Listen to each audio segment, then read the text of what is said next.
Hello tout le monde et bienvenue dans cette nouvelle vidéo.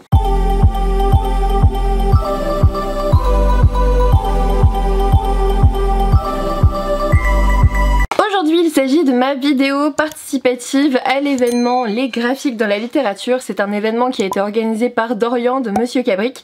D'ailleurs je le remercie de m'avoir sollicité pour y participer. C'est vrai que je lis de plus en plus de graphiques, que ce soit des romans, des BD, des comics ou même d'autres choses dont je vais parler tout à l'heure.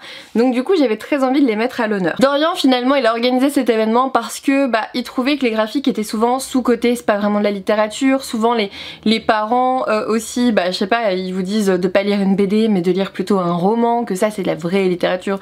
Toujours ce débat de vrai, on dit jamais de fausse littérature, donc pourquoi est-ce qu'on parle de vraie littérature? Je ne sais pas. Dans tous les cas les graphiques font partie intégrante de la littérature et il faut dire que moi j'ai une certaine affection pour les graphiques parce que clairement à un moment donné dans ma vie, quand j'étais beaucoup plus petite, je sais pas moi vers l'âge de 11, 12, 13 ans, c'est vrai que je lisais pas forcément de romans, je lisais beaucoup de BD. Par contre tout ce qui était Boulet, Bill, Astérix et tout, je me suis vraiment fait pas mal de BD. C'était le petit achat coupable lorsqu'on faisait les courses avec ma maman et voilà, c'est vrai que j'ai accédé à la littérature de cette façon là et j'ai du mal à comprendre pourquoi est-ce qu'on le voit comme une sous-littérature. C'est même plus que ça, c'est plus que de la littérature finalement, parce que vous avez non seulement un scénario et une histoire qui se met en place, mais aussi des illustrations et ça c'est quand même plutôt chouette. Du coup voilà, j'aimais beaucoup l'événement et un petit peu le message qu'il voulait faire passer. Moi j'aime beaucoup lire des graphiques, je vais les garder. Alors le problème avec moi au niveau des graphiques, c'est que je vais les garder un petit peu trop longtemps, c'est à dire que c'est vrai que ça coûte un certain prix et du coup j'ai du mal à les sortir de ma pile à lire dès que je les achète. Ça c'est clairement mon défaut. Il reste souvent un moment dans ma pile à lire avant que je les lise, histoire qu'ils soient rentabilisés. C'est tout, qu'est-ce que vous voulez que je vous dise? C'est ma façon de fonctionner, j'ai essayé de faire autrement mais je n'y arrive pas, je n'y arrive simplement pas. Ou alors c'était une sortie, par exemple la suite d'une saga que j'attendais beaucoup et là d'un coup je le lis très vite, mais ça reste exceptionnel. Du coup voilà, moi ma mission aujourd'hui, et je l'ai acceptée, c'est de vous parler de environ 5 graphiques qui me plaisent beaucoup. Je vais parler manga, je vais parler comics, je vais pas trop parler BD. C'est vrai que j'aurais pu citer par exemple les sœurs Grémillet que j'ai énormément apprécié. J'aurais pu surtout citer la boîte à musique, mais la boîte à musique ça a été une BD mais incroyable.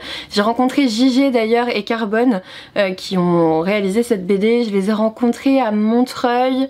J'avais ramené mon tome 1 je crois, enfin le premier, il me semble, la première BD, et j'ai trouvé vraiment cette BD pleine de couleurs, en fait à la fois pleine de couleurs au niveau des illustrations, c'était très parlant, mais aussi un scénario très abouti avec une part d'onirisme, avec une part de mystère. Enfin vraiment j'avais beaucoup apprécié cette BD et franchement on peut le dire quand même, rencontrer les illustrateurs et les auteurs en même temps lorsque vous faites dédicacer une BD, c'est encore autre chose que les romans. C'est vrai que quand vous faites dédicacer un roman, parfois vous avez une illustration, vous avez quand même un tampon, des choses comme ça. C'est vrai que les auteurs redoublent d'originalité, ça c'est vrai. Ça je peux pas dire le contraire, mais quand vous avez le destin de l'illustrateur avec le personnage que vous préférez en dédicace, c'est encore autre chose, encore autre chose. Bon du coup je vais parler plus de 5 livres parce que je viens déjà de vous en citer 2. C'est compliqué, c'est compliqué. J'avais aimé les sœurs Grémillet au niveau BD, pareil au niveau des illustrations ça me parlait énormément, c'est clairement le style d'illustration que j'aime beaucoup. Et au niveau de l'histoire j'avais beaucoup apprécié, j'avais apprécié le dénouement et la chute, je trouvais ça vraiment bien fait. Niveau manga, je ne pouvais vraiment pas faire une vidéo sur les graphiques sans vous parler de L'Enfant et le Maudit. L'Enfant et le Maudit, ça m'a replongé dans les mangas. Ce qui m'a fait reprendre la lecture à un rythme assez important, ça a été La Passe Miroir. Ce qui m'a fait replonger dans les mangas, ça a été L'Enfant et le Maudit. C'est aux éditions Comique et c'est fait par Nagabe. Et mon dieu, que c'est génial. Que c'est génial, c'est plein de poésie. Il y a un côté assez sombre, hein. Je vous montre une planche, c'est assez sombre, mais en fait on est dans un univers finalement scindé en deux. D'un côté vous avez normalement ces espèces de monstres là, et de l'autre côté les humains, sauf que allez savoir pourquoi, on a cette petite fille là qui est dans ce monde magique avec ses créatures. Alors là c'est le tome 2, je pense que le tome 1 c'est ma soeur qui l'a parce que c'est elle qui l'avait acheté, donc je pense que c'est elle qui l'a gardé.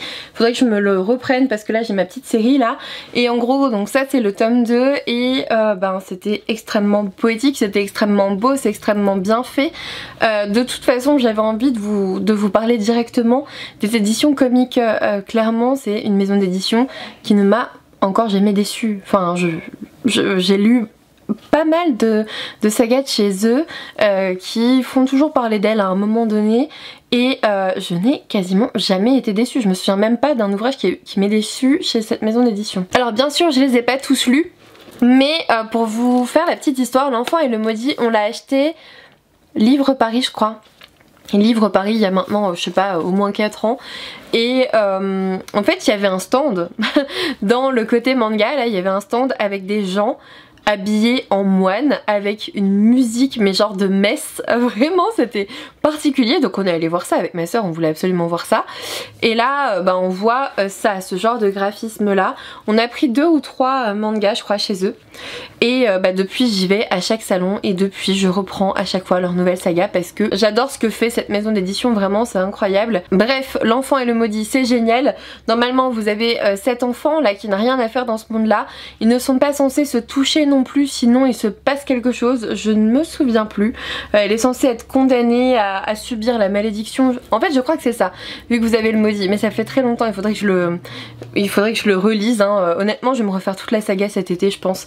Mais voilà, en gros ils ne peuvent pas se toucher, du coup c'est très mignon. Vous avez cet enfant et ce maudit, du coup cette créature qui se balade un peu dans la nature, qui ont appris à se connaître parce que lui en fait il vous raconte un petit peu comment il l'a découverte etc. et comment ils ont appris à vivre ensemble.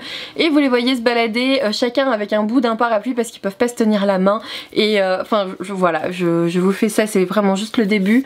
Lisez cette saga, c'est d'une poésie incroyable, j'aime beaucoup, je vais tout me refaire moi personnellement.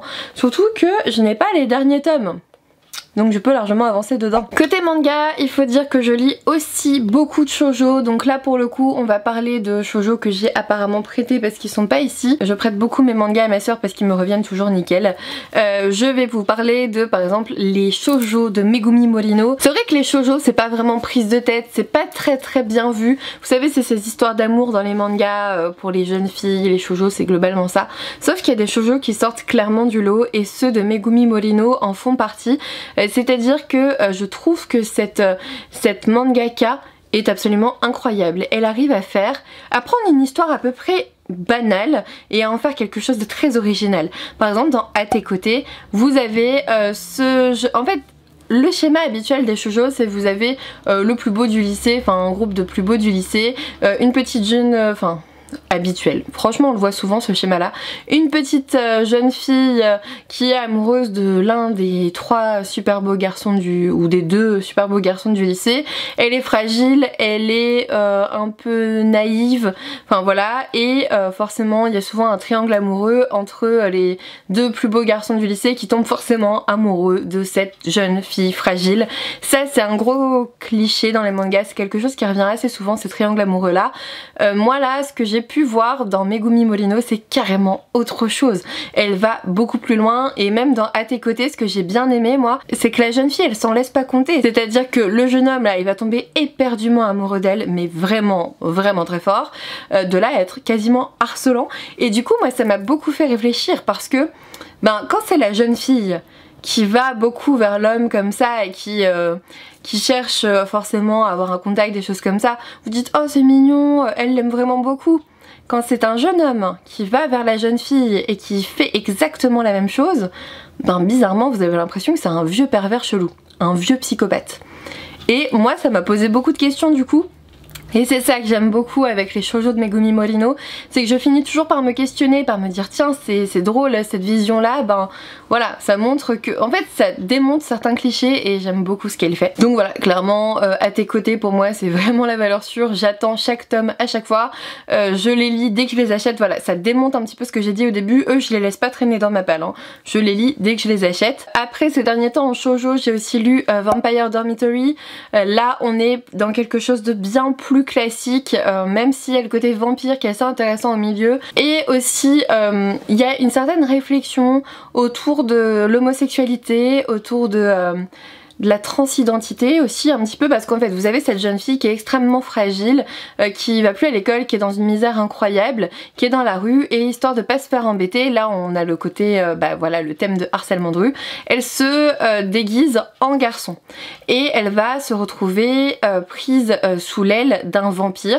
qui lui dit écoute moi je veux, en gros lui ce qu'il veut c'est ne pas trouver son âme sœur, donc une femme, et il va utiliser cette homme là, cette fille déguisée en homme, mais lui il est pas au courant, pour avoir sa réserve de sang. Et comme son sang est absolument dégueu parce qu'en fait le sang est meilleur quand elle reçoit de l'amour, bah, il va se donner pour mission de lui donner beaucoup d'amour. De toute façon il risque rien, c'est un garçon donc il n'y a pas de souci. Sauf qu'il va commencer à avoir des sentiments pour ce garçon et il va se questionner aussi sur son identité propre, sur son identité sexuelle.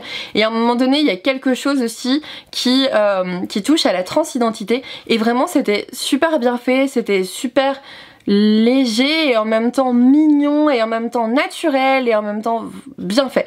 Voilà, j'étais plutôt agréablement surprise par ce shoujo qui commençait d'une façon très habituelle et finalement on avance dans les tomes et on découvre de nouveaux thèmes. C'était vraiment sympathique à lire, donc voilà, c'est pour ça que je vous en parle aussi ici. Et puis je vous parle aussi de La Princesse et la Bête parce que c'est Yu Tomofuji je crois qui en est le mangaka. Et La Princesse et la Bête, clairement pour moi c'était un genre de La Belle et la Bête mais autrement, avec un univers et tout ça derrière. Et c'est vrai que je me suis pas mal attachée à cette histoire. D'ailleurs, pendant 2020, je sais pas ce qui s'est passé, j'ai totalement oublié d'acheter les tomes. C'est-à-dire que j'ai totalement oublié cette saga. Du coup, je l'ai reprise il y a pas si longtemps que ça, mais j'ai plein de tomes à lire, donc je suis trop contente. Mais voilà, l'histoire c'est qu'en gros, vous avez Salafi, ah je ne sais plus, Salifi peut-être, qui a été élevée depuis toujours pour être un sacrifice. Voilà, sa vocation à elle, c'est d'être sacrifié. C'est horrible à dire. Sacrifié à qui? Le roi du royaume qui est une bête. C'est-à-dire que le royaume est gouverné par les bêtes, les nobles sont des bêtes, des crocodiles, des lions, des ce que vous voulez, et les humains sont clairement à leur merci. Et Salifi, elle est le sacrifice prévu pour la bête. Sauf que tout ne se passe pas comme ça, et évidemment elle va pas être sacrifiée, et il va y avoir un secret autour du roi, etc. Et je vous laisse découvrir ça, c'était chouette, mais du coup en fait il va la garder aussi sous son aile et elle va dédier sa vie à cette bête. Et il y avait un côté vraiment Belle et la Bête quand même. Mais voilà, j'ai bien aimé la relation qui se noue entre les deux, tout ça avec des complots politiques parce que quelque part il va vouloir en faire sa reine aussi. Et voilà, tout va s'intriquer comme ça, j'adore ce genre d'histoire. Donc voilà, c'est pour ça aussi que je vous en parle ici. Fini pour les mangas, je vais passer aux comics. On va parler de Harleen de Stepan Chevik, je sais pas comment on dit, aux éditions Urban Comics. Et là, clairement, je vais vous parler juste du début, je l'ai lu ce week-end. On a Harleen Quinzel. C'est ça, le docteur Harleen Quinzel qui est psychiatre. Vous ne le savez peut-être pas encore, mais moi, Harley Quinn, c'est mon personnage favori. Pourquoi? Parce que, pour cette histoire qui est dans ce comics en fait. Parce qu'il s'agit d'une psychiatre qui a totalement vrillé et qui est devenue totalement folle et qui est devenue une meurtrière sanguinaire alors qu'à la base elle était psychiatre, elle était là pour aider les gens atteints de maladies mentales et je trouve ça génial. C'est pas que je m'identifie, hein, je compte pas finir comme Harley Quinn, si un jour je décompense à ce point là ça va être compliqué, mais j'aime beaucoup cette histoire. Et là en fait on suit réellement Harley Quinzel, donc le docteur Quinzel, qui va se retrouver confronté au Joker pour la première fois et qui va surtout en fait être en train de réaliser son travail de thèse, son travail de recherche pour sa thèse. Donc là clairement je peux m'identifier parce que j'ai fait ma thèse il y a 2 ans maintenant, 1 an et demi, donc forcément voilà. Et son travail de thèse il porte sur l'empathie et surtout sur la destruction par les nombreuses scènes violentes je crois des centres de l'empathie. Et ce qu'elle veut faire c'est faire passer une imagerie aux différents psychopathes qu'il y a chez DC. Forcément vous avez le Joker, enfin vous en avez d'autres évidemment. Et je m'identifie aussi parce que mon travail de thèse c'était plutôt, là c'était pas sur les psychopathes mais c'était sur les psychotiques. Et pareil, il y avait un examen d'imagerie à faire passer donc j'étais en mode mais cette coïncidence incroyable. Et forcément elle va être face au Joker dans Arkham lors de son travail de recherche et je trouve ça vraiment très chouette. La première page c'est ça, c'est magnifique je trouve. Oh, je veux pas de reflet. C'est un peu difficile de ne pas avoir de reflet, mais c'est vraiment très chouette. Au début il y a une sorte... Attendez, je vais juste essayer de vous trouver... À un moment donné il y a une belle planche. Il y a toujours des espèces de parallèles en fait entre elle je sais pas comment, voilà, entre elle et le Joker, etc. Et en fait elle arrive sur une scène où le Joker se fait arrêter et elle va le retrouver à Arkham pour son travail de recherche, mais elle en fait des cauchemars et tout, c'est un petit peu compliqué, elle essaye de comprendre la mécanique des psychopathes mais c'est compliqué aussi. Et voilà, je vous dis que ça, c'est vraiment le tout début, mais c'est excellent. Cette BD elle fait plus de 200 pages, elle fait 224 pages, ce comics pardon. C'est clairement pour lecteurs avertis, hein. Il y a plein de sang, il y a plein de choses, mais j'ai vraiment adoré, c'est une super histoire et ça me conforte dans mon choix de personnage favori d'Harley Quinn, clairement. Ensuite, avant-dernier point, j'avais aussi très envie de vous parler de l'ouvrage graphique, de la BD peut-être, de l'ouvrage graphique, je vais rester sur ça, qui s'appelle Le Syndrome de l'imposteur et ça a été réalisé par Claire Lemaine.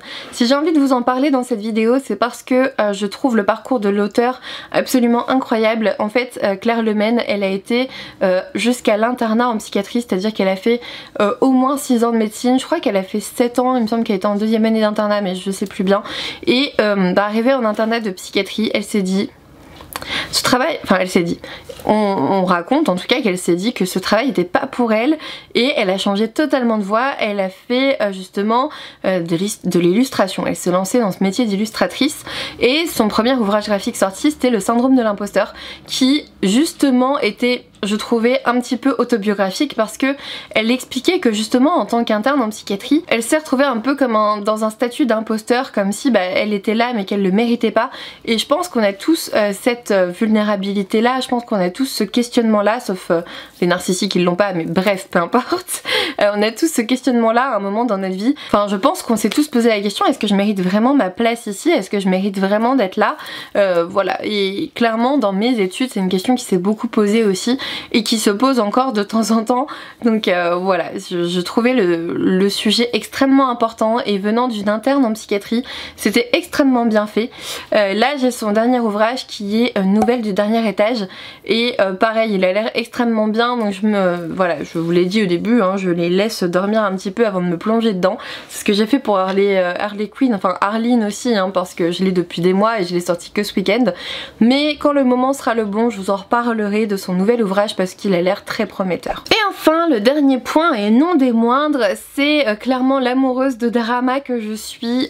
Je lis pas mal de webtoon selon les périodes. Qu'est-ce que c'est un webtoon? Le webtoon c'est quelque chose que vous allez pouvoir lire sur votre téléphone parce que c'est vraiment réalisé de façon verticale et du coup vous allez pouvoir le lire comme ça en scrollant et c'est un genre de type manga, mais voilà, type webtoon.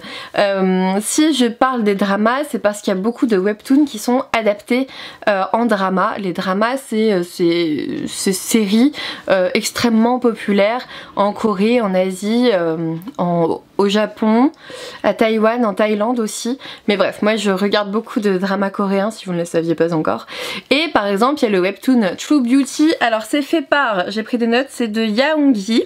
Voilà, qui a été adapté en drama et je vous avoue que j'ai préféré le webtoon au drama parce que le drama à un moment donné il a pris une direction que j'ai pas aimée alors que dans le webtoon on a pris l'autre direction que je voulais et j'étais trop contente, donc voilà, le webtoon c'est aussi très chouette et c'est une bonne façon de lire je pense, je sais pas, rien que quand vous êtes dans une file d'attente, lorsque vous êtes dans une salle d'attente, lorsque vous attendez quelque part, peu importe, c'est très simple à lire, vous êtes sur votre téléphone, vous scrollez vers le haut comme ça et c'est génial.